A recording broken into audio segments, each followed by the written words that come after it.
This is moments after the shooting actually had happened. You see Shinzo Abe collapsed. Immediately his security guards surround him. About 4 of them are around him, lift him up and then take him away, even as some other security personnel are around there trying to identify the suspect. The suspect, let me also tell you, has been taken into custody right now. But you see Shinzo Abe collapsed soon after those 2 shots were fired at him from behind, fired at his chest is what we're told, with a shotgun.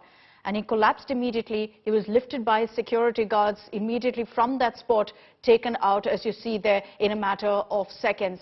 For our viewers, Christian, if you could also tell us what the local media is currently saying, exactly how this played out. He was speaking, we understand, at this rally, when suddenly from behind the suspect came and shot him twice. Is that what you're saying? I haven't been watching this on the Japanese media yet. Okay. But I suppose this is what happened. Like it's really not that hard to actually see the system, how this political rallies work. It's not like you got people expecting something like an event like this to happen. Yeah. Nobody does. Everybody's just like calmly watching, you know. And sometimes the politicians are really close too. Sometimes there's not even no bars. I mean, depends really on the category of politicians we're talking about.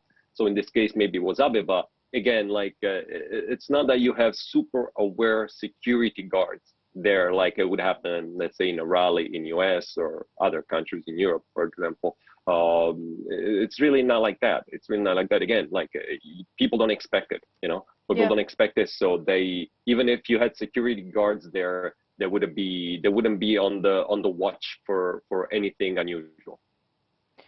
And that's exactly it. You know, something like this is completely unheard of in Japan. We're getting you also the latest images that local media has accessed showing Shinzo Abe at that rally.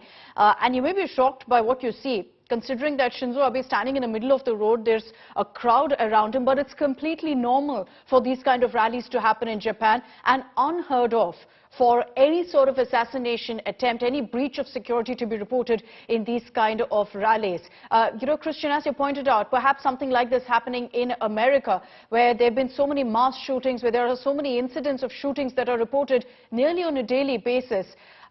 Compare that to a Japan where something like this never happens. When was the last time you had, you know, a dignitary, someone holding an important political position, being attacked in broad daylight? Oh my God, there was something happening, I think, around the 60s, 70s. But it's something like just lost in the memory. I mean, you just, you know, it would be something that, again, like for the historians, to work, you know, to go and churn out all these events that happened in the past. But again, even the 60s and the 70s, this was like it's like 3 generations ago. Japan has changed so much. You had, even here in Japan, you had the occupations of the universities during the 60s. Famous Tokudai, the University of Tokyo, was occupied, and they had demonstrations there. It was really tough. You had the police coming. But again, this was that time. I mean, the whole world was fuming with the rebellion, and this occupations was happening all over the world, from Paris to San Francisco to Europe. So it wasn't something unusual, it wasn't something just specific to Japan. As a matter of fact, Japan after that never saw anything like that. You look at the demonstrations during the 70s, and then you see these people sometimes wearing their bandanas on their forehead, like they're or charging samurai bunches. But you see today, even the demonstrations that they did recently, they still do it sometimes against the vaccine, and you see it on the streets. So they're incredibly docile. They just basically what they do is they take a walk and they scream a few slogans. They go through this nice walk. What is it called? Like a street walk, and they never get a step on the street. They stay on their positions, and it's all organized.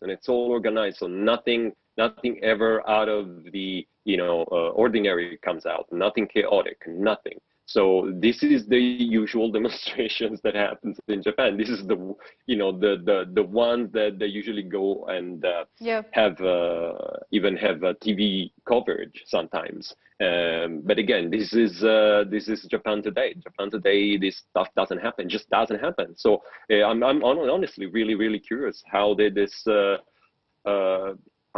go? You know, how this planner, the guy that planned this thing, is he Japanese?